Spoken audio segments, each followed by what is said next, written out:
क्रिस्त में प्रियजनों, और एक बार आप लोगों के साथ माता मरियम के बारे में मनन चिंतन करना चाहता हूं, उनके जीवन के बारे में। इस वक्त हम माँ मरियम के आदर में एक गीत गाएंगे और उसके बाद हम माता मरियम का जीवन और मेरा खुद का अपना जीवन, दोनों जीवन को हम तुलना करके देखेंगे। माता मरियम जिस प्रकार ईश्वर के वचन के आधार पर जीवन बिताई, और मैं इस दुनिया में रहते वक्त ईश्वर के वचन के आधार पर माता मरियम के समान जीवन बिताता हूँ या बिताती हूँ, अपने आप को हम परख कर देखेंगे, मनन चिंतन करेंगे। सबसे पहले हम माँ मरियम के आदर में एक गीत गाएंगे।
क्रिस्त में प्रियजनों, इस वक्त हमारे लिए टॉपिक है या उद्देश्य है या आज के इस समय का मनन चिंतन का विषय यह है, माता मरियम का जीवन और मेरा जीवन।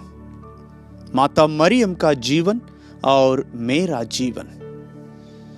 जब हम माता मरियम के जीवन के बारे में, उनके जीवन का शुरू से लेकर जब हम मनन चिंतन करेंगे, माता मरियम एक बेटी के रूप में अपने माता पिता के अधीन रहे।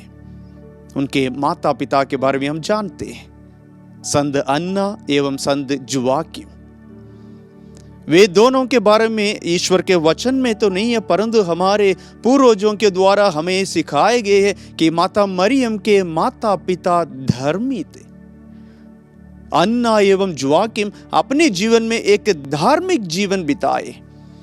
जब माता मरियम एक छोटी बालिका थी, वे अपने माता पिता को देखी थी कि उनके माता पिता एक धार्मिक जीवन बिताए, इसलिए वे भी अपने जीवन में एक पवित्र जीवन जीने के लिए आगे आई थी।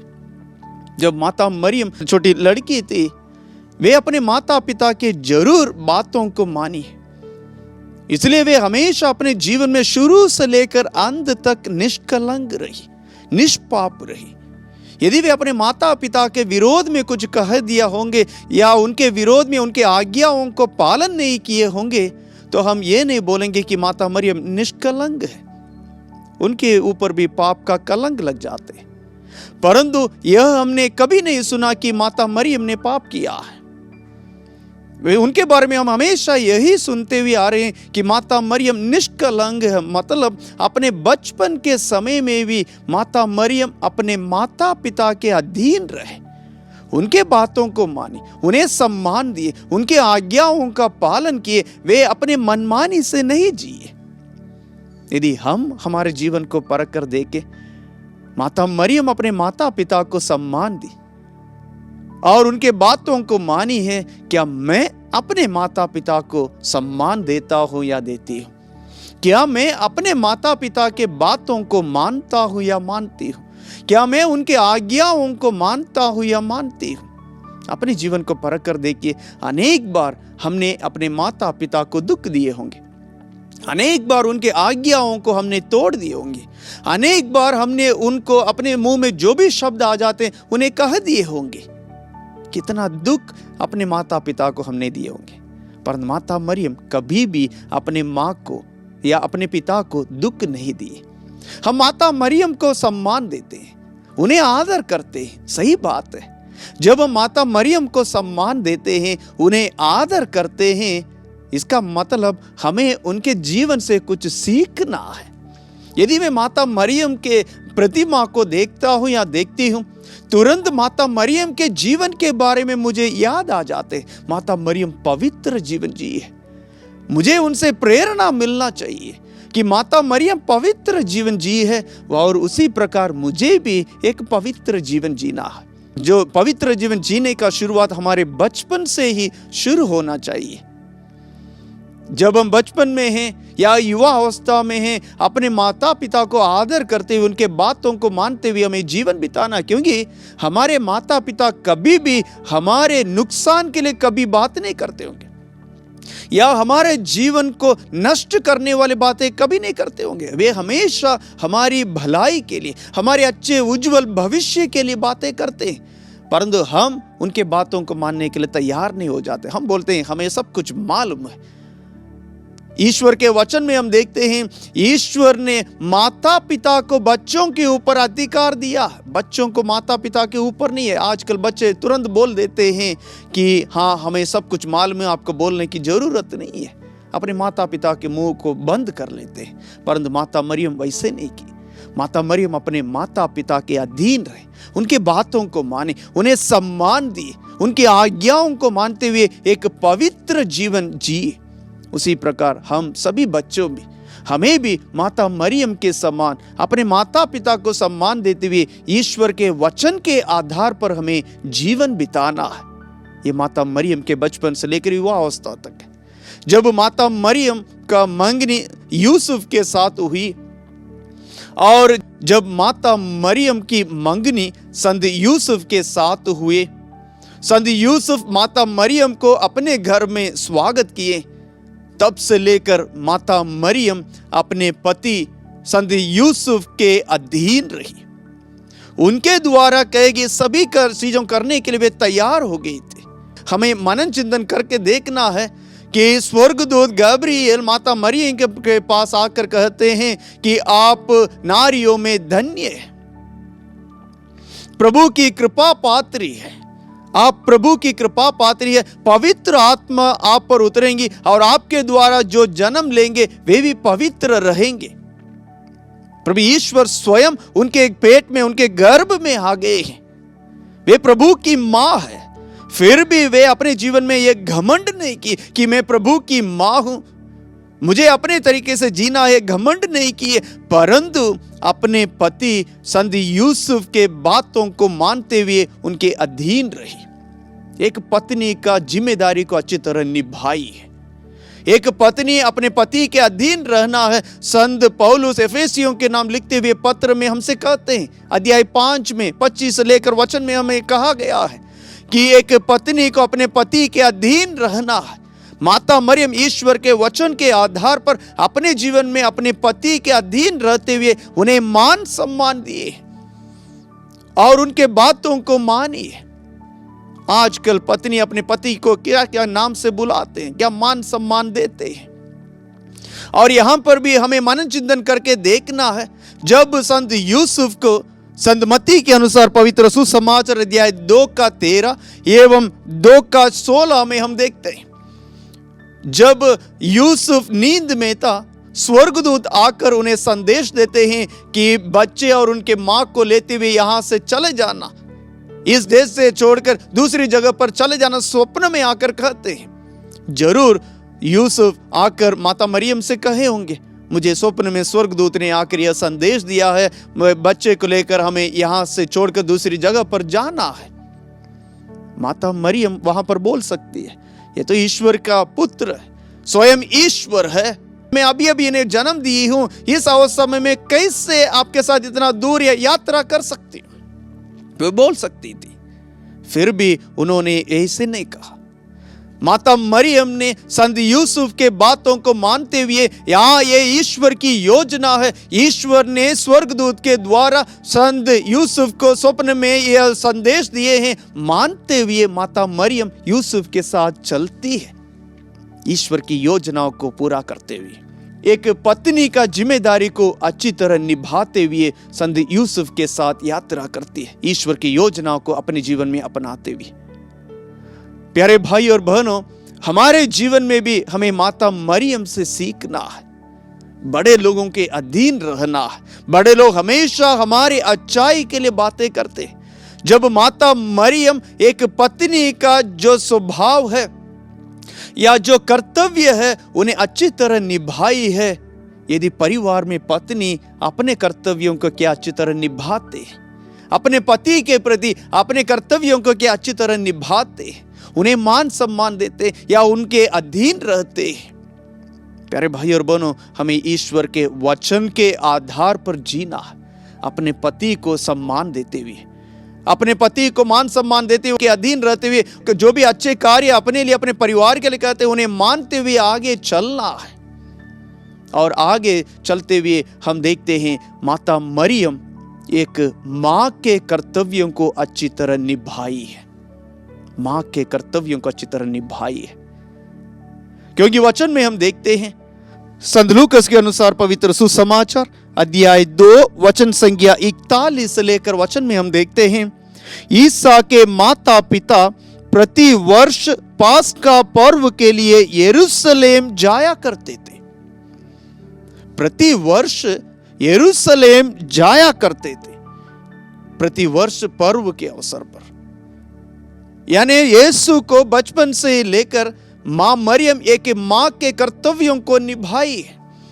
उन्हें प्रति वर्ष यरूशलेम मंदिर में ले जाते थे, उन्हें धर्म सिखाया। यानी धर्म जो यहूदी समाज में जो भी कार्य करना था उसके आधार पर प्रभु यीशु को बचपन से लेकर अपने धर्म के बारे में सब कुछ कार्य करने के लिए उन्हें आगे ले चलती थी। आज एक मां का कर्तव्य है अपने बच्चों को अच्छी तरह अपने धर्म के बारे में सिखाना है, पवित्र गिरजाघर में लेकर चलना है, उन्हें अपने साथ बिठाना है और पवित्र मिस्सा बलिदान में अच्छी तरह उन्हें भाग लेने के लिए उन्हें सिखाना है। अपने घर में बैठते वक्त अपने बच्चों के साथ पवित्र वचन के बारे में मनन चिंतन करना है, उनको पवित्र वचन के बारे में समझाना है, संतों के बारे में उन्हें समझाना है और उन्हें एक धार्मिक जीवन जीने के लिए प्रोत्साहन देना है। आज जरूर माता पिता अपने बच्चों के लिए बहुत सारी चीज़ों देते हैं, अच्छे चीज़ों देते हैं, भोजन के लिए अच्छे भोजन तैयार करके देते, उनके स्वाद के अनुसार भोजन तैयार करने के लिए माता पिता माहिर हो गए हैं, या उनके इच्छा के अनुसार कुछ भी करने के लिए माता पिता तैयार हो जाते हैं। या उनके लिए जो भी मनपसंद चीजें हैं, मोबाइल हो या अन्य चीज हो, गाड़ी हो, कुछ भी हो, उनके मनपसंद चीजें देने के लिए भी माता पिता तैयार हो जाते हैं, परंतु एक चीज देने के लिए वे पीछे हट जाते हैं, प्रभु यीशु को देने के लिए।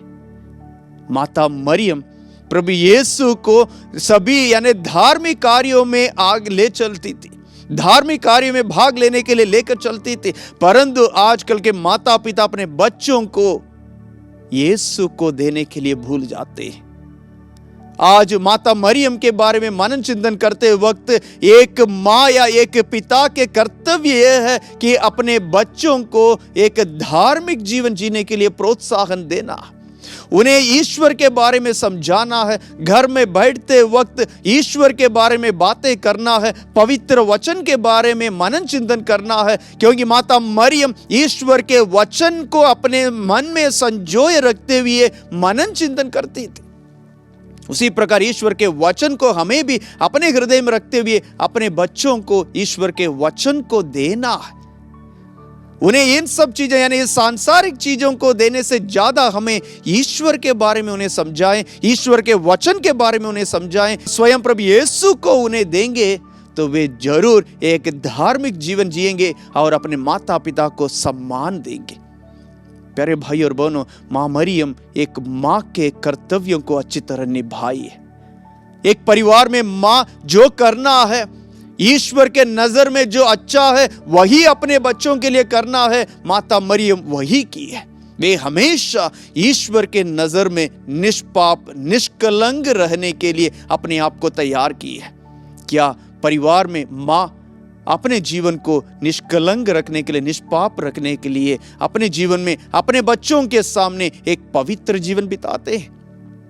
हमें सीखना है, माता मरियम से हमें सीखना है अपने बच्चों के सामने एक पवित्र जीवन जीने के लिए। और जब कभी भी हमारे बच्चे हमसे दूर हो जाते हैं या खो जाते हैं, हम कितना दुखित हो जाते हैं, कितना परेशान हो जाते हैं, उन्हें ढूंढने लगते हैं, उन्हें ढूंढते हुए इधर उधर ढूंढते हैं। माता मरियम जब प्रभु यीशु 12 वर्ष के थे, यरूशलेम मंदिर में त्योहार के लिए गए, वहां पर प्रभु यीशु वहीं पर रह गए, परंतु उन्हें खोने के बाद माता मरियम और संत यूसुफ इतना दुखित हो गए, ढूंढते ढूंढते वापस यरूशलेम मंदिर जाते प्रभु को पाने के लिए। प्यारे भाई और बहनों, हमारे जीवन में भी हमें माता मरियम के समान प्रभु यीशु को ढूंढते हुए उनके पास जाना है। एक मां रहते हुए अपने बेटे को ढूंढते हुए जाती है, उसी प्रकार हम इस दुनिया के मां रहते हुए इस दुनिया में अपने बच्चों के लिए एक मां के कर्तव्यों को पूरा करते हुए अपने बच्चे यदि उनका जीवन ईश्वर से दूर है, उस बेटे को ढूंढते हुए जाना है और उस बेटे को प्रभु के पास लेकर आना है। ये एक मां के कर्तव्य है। प्यारे भाई और बहनों, माता मरियम अपने जीवन में बचपन से लेकर आखिरी सांस तक, शुरू से लेकर आखिरी सांस तक प्रभु ईश्वर के योजनाओं को पूरा करने के लिए उनका सहयोग दी थी। और साथ ही साथ मां मरियम इतना ही नहीं है, मां मरियम एक बेटी के रूप में, एक पत्नी के रूप में या एक मां के रूप में कार्य की है। और आगे चलते हुए मां मरियम अपने पड़ोसियों के साथ भी अच्छा रिश्ता, अच्छा संबंध रखी थी।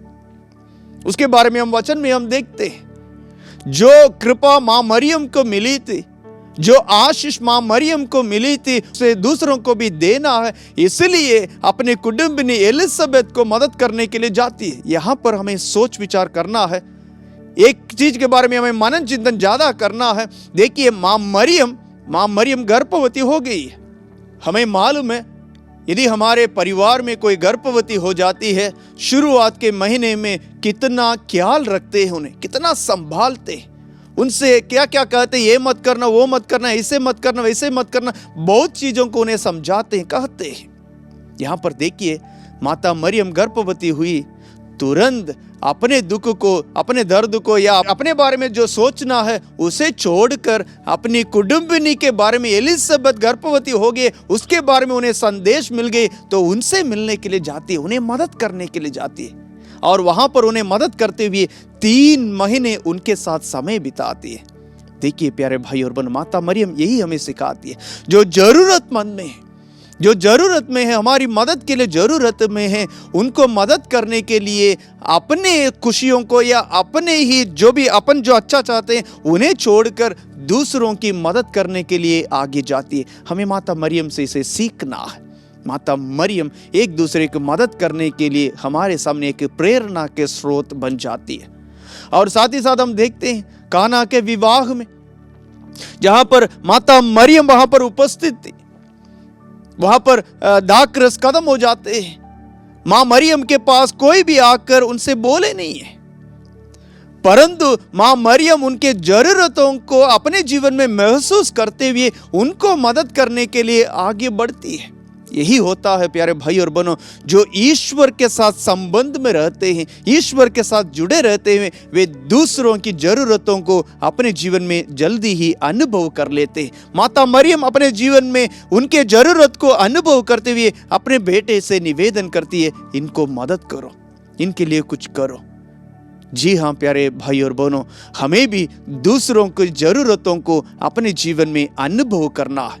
दूसरों के जरूरतों को भी अपने जीवन में अनुभव करते हुए उनको मदद करने के लिए हमें आगे बढ़ना है। माता मरियम आज हमें सिखाती है।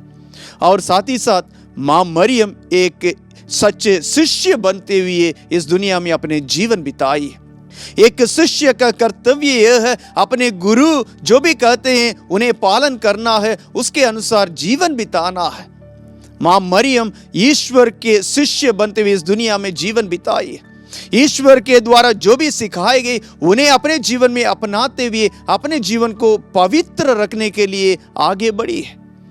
और यहाँ पर भी हम देखते हैं कि माता मरियम सभी लोगों को एक साथ रखते हुए प्रार्थना करने के लिए प्रेरणा के स्रोत बन जाती है। प्रेरित चरित अध्याय 1:14 में हम देखते हैं, ये सब एक हृदय होकर नारियों ईसा की माता मरियम तथा उनके भाइयों के साथ प्रार्थना में लगे रहते थे। प्रभु यीशु के मृत्यु के बाद सभी शिष्य डर गए थे। जब प्रभु यीशु क्रूस लेकर जाते हैं उस समय सब शिष्य उन्हें छोड़कर भाग गए थे। प्रभु यीशु के मृत्यु के बाद माता मरियम सभी शिष्यों को एकत्रित करती है और उनके साथ प्रार्थना में बनी रहती है। वचन में हम देखते हैं, प्रेरित चरित अध्याय 1:14 में वचन में कहा गया कि माता मरियम अब यीशु के शिष्यों के साथ प्रार्थना में बनी रही है। प्रार्थना के लिए एक प्रेरणा स्रोत बन जाती है। एक परिवार में एक माँ अपने बच्चों के लिए, अपने परिवार के प्रत्येक के लिए प्रार्थना में बने रहने के लिए उनके लिए प्रेरणा के स्रोत बनना है। माँ जब प्रार्थना करती है बच्चे उनके साथ जुड़ जाते हैं। इसलिए माँ अपने बच्चों के लिए प्रार्थना में जीवन बिताते हुए अपने बच्चों के लिए प्रार्थना करने के लिए एक प्रेरणा बनना चाहिए। तभी एक परिवार में ईश्वरीय उपस्थिति को हम अनुभव कर सकते। माता मरियम अपने जीवन में पवित्र आत्मा से परिपूर्ण जीवन बिताई थी।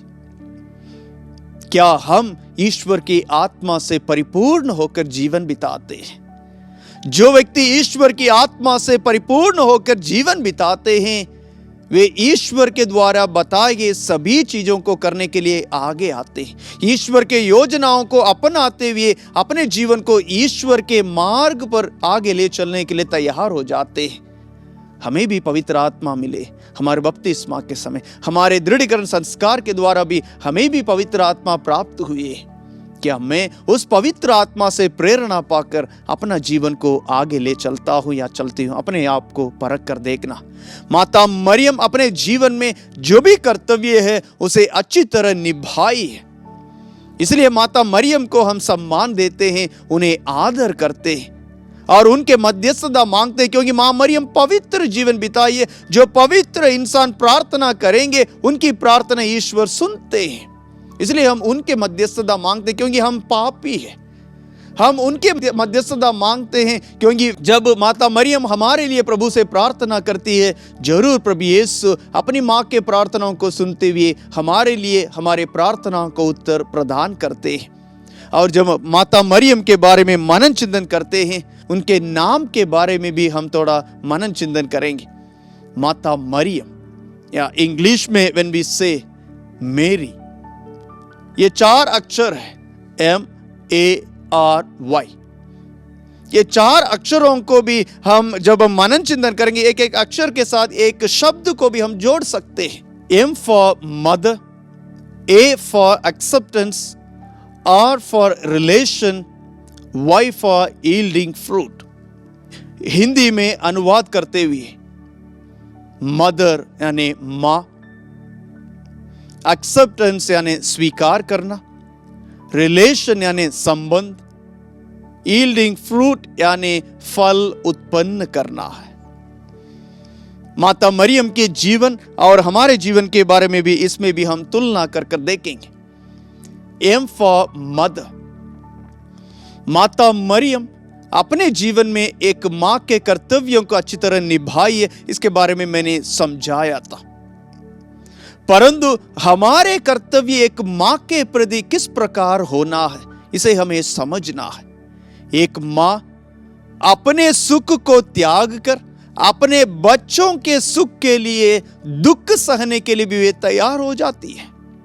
उस मां को हमें सम्मान देना है, अपने माता पिता को हमें सम्मान देना है, क्योंकि हमारे बचपन के समय को यदि हम मनन चिंतन करके देखेंगे, परख कर देखेंगे, जब हमारे बचपन के समय हम बीमार पड़ गए थे, शायद हो सकता हम आराम से सो रहे होंगे, परंतु हमारे माता पिता या विशेषकर हमारी मां हमारे लिए वहां पर बैठी रही होंगे, वे सोए नहीं होंगे। अपने सुख को त्याग कर हमारे लिए दुख सहने के लिए वे तैयार हो जाती थी। इसलिए हमें अपने मां को सम्मान देना, अपने मां को आदर करना। आजकल के दुनिया में हम देखते हैं, बच्चे जब बड़े हो जाते हैं अपने माता पिता को कहते हैं घर से बाहर चले जाइए, अभी मेरे लिए आपके कोई जरूरत नहीं है। यहां तक कि जब वे बचपन में थे उनके माता पिता के हाथ पकड़कर चलते थे, और जब समय आया उनके माता पिता उनके हाथ जब पकड़ते हैं, बच्चों के हाथ माता पिता पकड़ते हैं और कहते हैं बेटा या बेटी मुझे अभी आपकी जरूरत है, आप मेरे हाथ पकड़कर चले थे, मैंने आपको सही रास्ते पर ले चला, अब मुझे आपके हाथ पकड़कर चलना है, मेरा हाथ मत छोड़ना। परंतु बच्चे अपने माता पिता के हाथ छोड़ देते हैं, उनसे कहते हैं अब मुझे आपकी जरूरत नहीं है, घर से बाहर चले जाइए, या वृद्धाश्रम में उन्हें छोड़ देते हैं, कहते हैं आप इनकी देखरेख कीजिए, मैं आपके लिए पैसा दे दूंगा। दूसरों के हाथ में पैसा देकर अपने माता पिता को संभालने के लिए कहते हैं। कितनी बुरी बात है प्यारे भाई और बहनों। जो माँ हमें इस दुनिया में लेकर आए, हमारा पालन पोषण किए, हमारे लिए सब कुछ करने के लिए तैयार है, क्या मैं उस माँ के लिए इतना नहीं कर सकता हूँ? उन्हें अपने साथ रखते हुए उनका पालन पोषण करूं, उतना नहीं कर सकता हूं? प्रभु यीशु के बारे में हम देखते हैं, प्रभु यीशु अपने मां को सम्मान दिया, इसलिए मृत्यु के समय अपने मां को अकेला नहीं छोड़ना चाहा। उन्हें मालूम है यदि वे अकेला हो जाएंगे दुख का सामना करना पड़ेंगे, इसलिए प्रभु यीशु ने अपने मां को अपने प्रिय शिष्य के हाथ में सौंप देते, इन्हें आप संभालिए। एक बेटा या बेटी का कर्तव्य है अपने मां को संभालना, उन्हें त्यागना नहीं है, उन्हें इधर उधर छोड़ना नहीं है, परंतु अपने साथ रखते हुए अपने मां को संभालना है। और दूसरा शब्द है एक्सेप्टेंस, यानी स्वीकार करना। माता मरियम अपने जीवन में ईश्वर के योजनाओं को स्वीकार की है। ईश्वर अपने स्वर्गदूत को उनके पास भेजते हैं। संत लूकस के अनुसार पवित्र सुसमाचार अध्याय 1:28 में वचन कहता है, स्वर्गदूत ने उनके यहाँ अंदर आकर उससे कहा, प्रणाम प्रभु की कृपा पात्र। और आगे कहते हैं वचन संख्या 30 में, तब स्वर्गदूत ने उससे कहा, मरियम डरिए नहीं, आपको ईश्वर की कृपा प्राप्त है। देखिए आप गर्भवती होंगे, पुत्र प्रसव करेंगी और उसका नाम ईसा रखेंगे। वे महान होंगे और सर्वोच्च प्रभु के पुत्र कहलाएंगे। प्रभु ईश्वर उन्हें उनके पिता दाऊद का सिंहासन प्रदान करेंगे। यह ईश्वर की ओर से गब्रिएल दूत आते हुए माता मरियम से कहते हैं। माता मरियम भी जरूर आप और मेरे समान घबराई गई, ये कैसे हो सकता? वे जरूर पूछती है, अपने डाउट को क्लियर करती है। कैसे हो सकता है, क्योंकि मैं एक कुंवारी हूं, मेरा शादी तो नहीं हुई है। वे अपने डाउट को क्लियर करती है और तुरंत स्वर्गदूत उनसे कहते हैं पवित्र आत्मा आप पर आएंगे और आप पवित्र आत्मा के द्वारा गर्भवती होंगी। और माता मरियम ईश्वर की योजनाओं को अपने जीवन में स्वीकार करती है और आखिरी में कहती है मैं प्रभु की दासी हूं, आपका कथन मुझ में पूरा हो जाए। वे जरूर जानती है ईश्वर की योजना है इस वक्त मेरे जीवन में, यह ईश्वर की योजना है मेरे द्वारा प्रभु ईश्वर स्वयं इस दुनिया में आना चाहते हैं। ईश्वर मेरे हाँ के लिए इंतजार में है। वचन में हम देखते हैं जब तक माता मरियम ने यह नहीं कही मैं प्रभु की दासी हूं, आपका कथन मुझ में पूरा हो जाए, जब तक यह नहीं कही स्वर्गदूत उनकी ओर से दूर नहीं गए। जब माता मरियम ने यह कही कि देखिए मैं प्रभु की दासी हूं, आपका कथन मुझ में पूरा हो जाए, और आगे वचन कहता है और स्वर्गदूत उसके पास से चला गया। माता मरियम जान गई उनके हां के लिए ईश्वर के स्वर्गदूत वहां पर उपस्थित था। जब वे हां कही ईश्वर के स्वर्गदूत वहां से चले गए। माता मरियम ईश्वर की योजनाओं को अपने जीवन में स्वीकार कर ली, क्योंकि नबी यिर्मयाह के ग्रंथ में वचन कहता है अध्याय 29 का 11वां वचन कहता है मैं तुम्हारे लिए योजना बनाता हूं, तुम्हारे हित के लिए बनाता हूं, अहित के लिए नहीं है। ईश्वर की योजना हमेशा हमारे लिए, हमारे हित के लिए है। कभी कभी ईश्वर की योजनाओं के द्वारा हमारे जीवन में कुछ ना कुछ दुख को सामना करना पड़ता, परंतु उस दुख को सहने के बाद हमें पता चलता हाँ ये मेरे हित के लिए था। देखिए माता मरियम जब प्रभु ईश्वर की योजनाओं के लिए हाँ कही, उनके जीवन में भी दुखों का सामना करना पड़ा। वे प्रभु की मां बनी है, फिर भी प्रभु यीशु जब बालक था उन्हें लेते हुए दूसरी जगह पर भाग जाना पड़ा।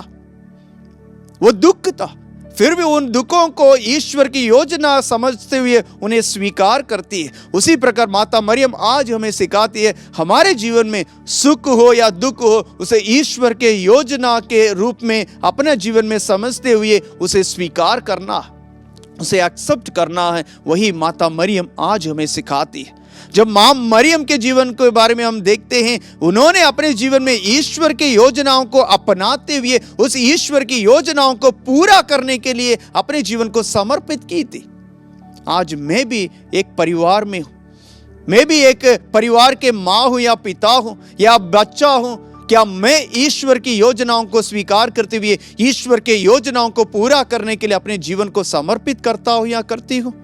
अपने जीवन को हमें और भी परख कर देखना है। और आगे चलते हैं। माता मरियम के नाम का तीसरा अक्षर है आर, यानी रिलेशन, यानी संबंध। माता मरियम अपने जीवन में दो प्रकार के रिलेशन, यानी ईश्वर के साथ एक रिलेशन और मनुष्यों के साथ एक रिलेशन।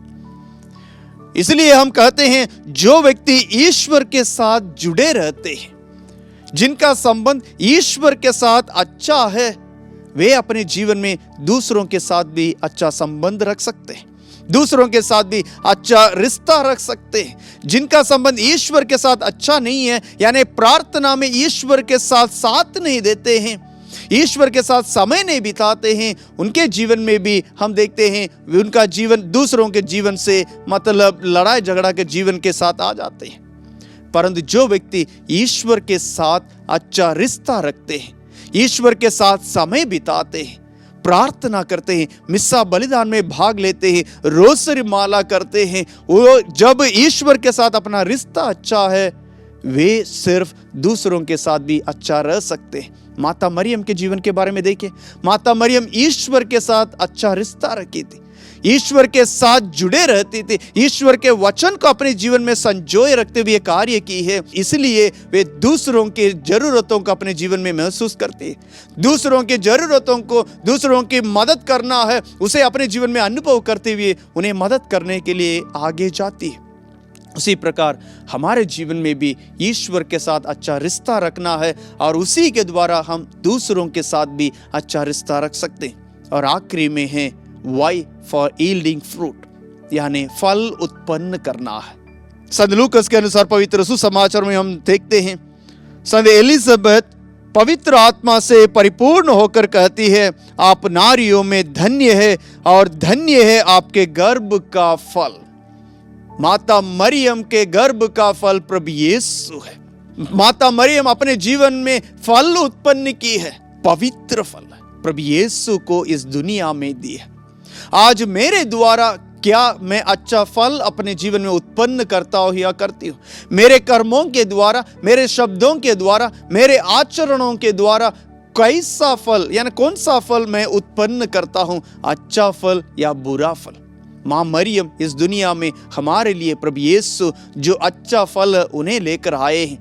आज हमारे द्वारा भी इस दुनिया में बच्चे आ जाते हैं, उन्हें कैसा हम उनको आगे ले चलते हैं, उनके जीवन के द्वारा क्या हम प्रभु ईश्वर के उपस्थिति को उनके जीवन के द्वारा हम अनुभव करते, उनके जीवन को क्या मैं अच्छा फल के समान इस दुनिया में लेकर आता हूं या आती हूं? मां मरियम इस दुनिया में अच्छा फल उत्पन्न की है। इसलिए संत योहन के अनुसार पवित्र सुसमाचार अध्याय 15 के 16 में ईश्वर का वचन कहता है, तुमने मुझे नहीं चुना परंतु मैंने तुम्हें चुना हूं, इसलिए कि तुम फल उत्पन्न करें और तुम्हारा फल सदा बने रहे। तुम फल उत्पन्न करो। ईश्वर हमें इस दुनिया में फल उत्पन्न करने के लिए, अच्छा फल उत्पन्न करने के लिए इस दुनिया में भेजे। माता मरियम प्रभु यीशु को अपने गर्भ का फल प्रभु यीशु को हमारे लिए दिए हैं। और आज मैं प्रभु के लिए कैसा फल उत्पन्न करता हूं या करती हूं, अपने जीवन में हमें परख कर देखना। मेरा जीवन प्रभु के लिए उत्तम फल होना। मां मरियम का जीवन प्रभु के लिए उत्तम फल निकला, मेरा जीवन भी प्रभु के लिए उत्तम फल बनना है। उसके लिए हम मां मरियम के मध्यस्थता द्वारा प्रार्थना करें, मां मरियम के बारे में मनन चिंतन करें, उनके जीवन के बारे में मनन चिंतन कर रहे हैं। मां मरियम ने प्रभु के लिए अपने जीवन को समर्पित की थी, प्रभु के रास्ते पर चली। उसी प्रकार हम भी अपने जीवन में प्रभु के लिए फल उत्पन्न करते हुए प्रभु के रास्ते पर चलें। उसी के द्वारा हम और हमारे परिवार आशीषमय हो जाएंगे। प्रभु की उपस्थिति को हम जरूर अपने जीवन में अनुभव कर पाएंगे। मां मरियम हमारे लिए मध्यस्थ बनी रही है और उसी से हम प्रार्थना करें, उसके द्वारा हम प्रभु से प्रार्थना करें, हे माँ मेरे लिए और मेरे परिवार के लिए भी प्रार्थना कीजिए, ताकि मैं भी आपके समान ईश्वर के योजनाओं को अपने जीवन में पूरा करते हुए एक पवित्र जीवन जीऊं और उसी के द्वारा ईश्वर के नाम की महिमा को इस दुनिया में मैं प्रकट करूं। ईश्वर सभी लोगों को आशीष प्रदान करें।